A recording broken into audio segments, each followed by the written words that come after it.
Waxing and waning, that's what is happening. In one, the influence of the moon is receding. In another, the influence of the moon is rising. Moon, you know only as a reflection, because it's reflecting sun's light, you know the moon.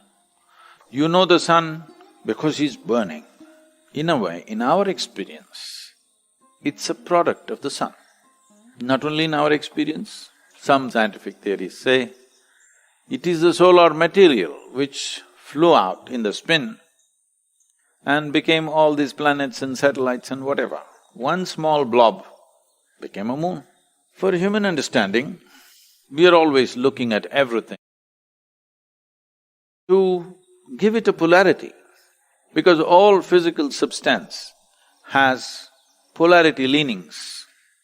Actually, in India, certain trees are identified as male trees, certain trees are identified as female trees. Have you seen in the villages two trees are married? In the villages, young girls go and worship these trees when they want to get married. Two trees get married, entire village attends the wedding. People saw this is a masculine tree, this is a feminine tree because of certain types of inclinations in the tree. So similarly, when they looked at the sun, they saw him as masculine, they saw the moon as feminine. This is not some rural mind's mishap, the reality. If they were wrong, the female body wouldn't be in sync with the cycles of the moon. The moon, in many ways, represents the feminine.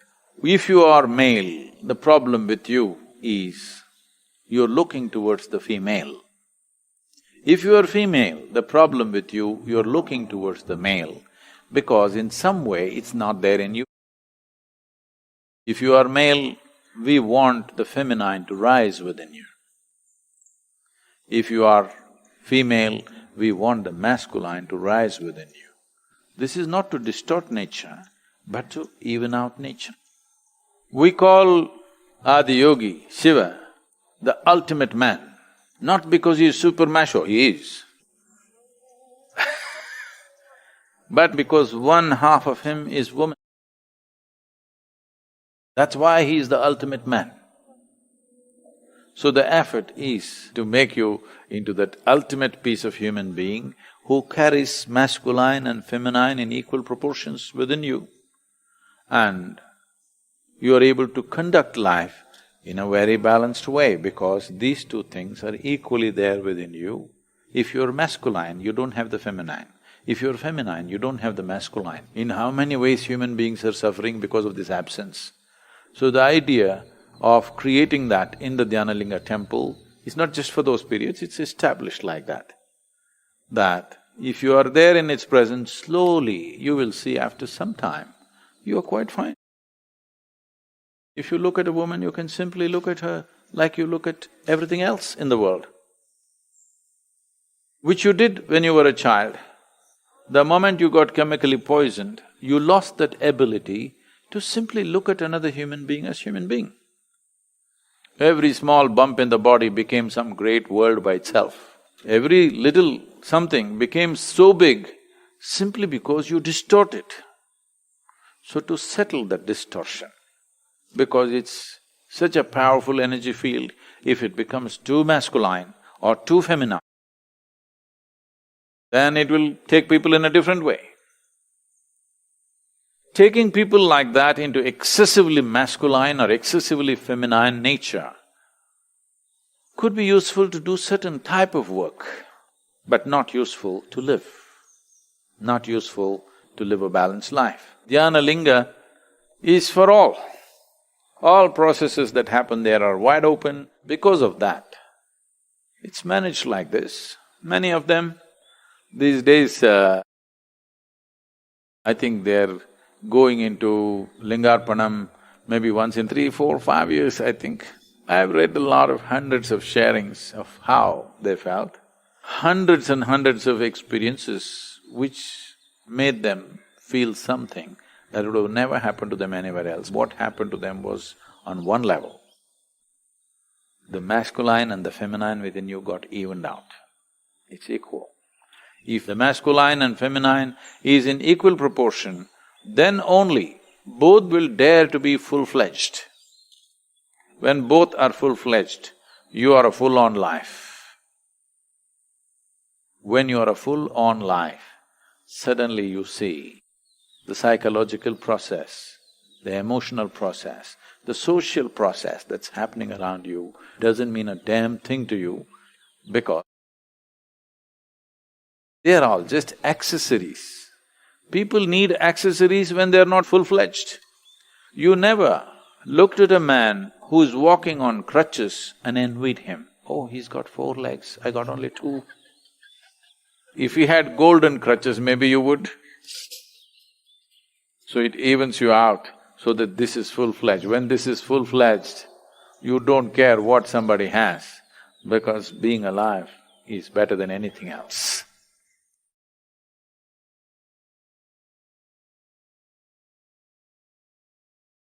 This is very needed to create a healthy situation. Girls need to be protected, now boys also need to be protected. I visited some families, there were over 430 people. They would educate them about their biology without making it into sex education. Misuse is happening at various levels, deception is happening. They're getting wild information all online. How to conduct it in a dignified way is something that has to be told.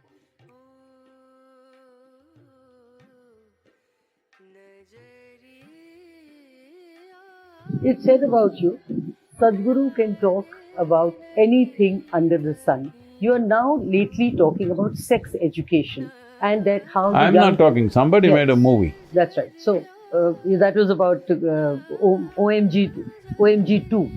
So, tell me about that. How relevant, how important and what is… See, this was a culture where families mean… I have… not my family, but I have visited some families where when I went, there were over 430 people in one family, in one large house in Gokarna, in Karnataka. I spent 3 days with them. It was an incredible experience to see how division of labor happens, how everything happens, and one man, what he says, everybody follows. In today's world of nuclear family, you can't imagine living like that. But they all lived like that. Children till they are 12, 15 years of age, they don't know who is their biological parents, they're just running all over the place. When they grew up like this, for boys there were many male members, for girls there were many women behind them. They would educate them about their biology without making it into sex education, normally as process of life. Because there are so many people in the family, girls need to be protected, now boys also need to be protected unfortunately. But at that time, girls need to be protected, so they would educate them what their body is, how they should behave, what they should do, they shouldn't let anybody do this, that, all these things.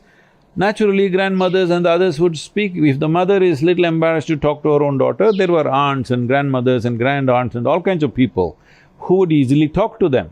So this naturally was happening. Anyway, they were getting married by the time they were 14, 15 or 16 max. So everything they have to know, they would know. So life just happened that way. But today, we have come to a place where everybody has to educate themselves. That means minimum 23, 24. So their puberty might have happened 12, 13, but there are 10, 12 years of space where lot of them may not figure things out by themselves. So somebody has to tell them. Who is to tell them? It's a nuclear family. Only father and mother are there, nobody else, and they're busy with their stuff. And above all, they may not be able to communicate these things properly. They may become very embarrassed and the child may become very embarrassed. They may not be able to face each other if they talk such things. In the Indian culture, it is still like that. And above all, marriages were happening because they were arranged marriages, parents would check out who they are, what they are, and then fix it. And with the trust, people, both boys and girls, went with that without even seeing the girl. I know many of my uncles and all just married without seeing the girl because they trusted. They said, no, that girl is good-looking means, they said, okay, she's a good girl means good girl. That's all, because they always thought their judgment is better than my own. But that is not the age in which we are living. Today, by the time they're 12, 13, they are online, they have social media friends, all kinds of things. Misuse is happening at various levels. Deception is happening. Just now they brought a law, any deception if you use, there will be 10 years imprisonment. So this is for the times in which we are. Maybe in another 50 years we may not need such things, but right now our society needs it because this is just the first generation, gullible generation, stepping out into a world that they are not familiar with, stepping out into… from an organized structure to a wide-open structure. A lot of misuse is happening. So, considering this, educating somebody about their own biology, what is the nature of your biology, why are you feeling the way you're feeling, how to conduct it in a dignified way that is dignified for you and people around you, is something that has to be told. Otherwise they'll do wild kind of things. Above all, they'll hurt themselves, they'll feel guilty, they'll struggle, all these things. I feel any education is good education. Whatever is needed, you must educate, otherwise how will it happen? What form of education? That mode changes from time to time. Right now, that onus has fallen upon the schools because the family structure is no more that organized as it used to be. It has just come down to 2 or 3 or 4 people, so it's very difficult to do these kind of things there unless they've built that kind of relationship. Many parents are doing that, but that's not possible for everybody. So I think the onus definitely goes into the education system. But at the same time, these are kind of things that must be told to the child from somebody that they trust. Someone else who you don't care for, if they come and say all these things, I don't think it'll work. So creating those people in school that children trust them, that they can talk about these things and the children will be open enough to ask the right questions, I think this is very needed to create a healthy situation, especially to create safety for girl child in their adolescence and safety in terms of various other diseases and other things that spread. Otherwise, they're getting wild information all online, they're researching everything, and whoever guides them, that's how it goes. It is better at least a responsible person says this, even if you don't like him. At least a person, if he makes a mistake, you can hold him responsible. You can't hold anybody online responsible. But it's needed in the society because we are a society at crossroads. This is the first generation of women who are stepping out of their homes to go to work. They need to be educated. They may be adults, but still lot of them have no clue how the world works and they can be very easily misused. It's happening on a daily basis. And the younger girls probably are better educated than those little older ones because probably they have more access to information. I think it's very needed for women's safety, responsible behavior from the young males, all these things. Not that everything can be fixed, but it is definitely better if they're educated about this rather than playing hide and seek and learning in the back street.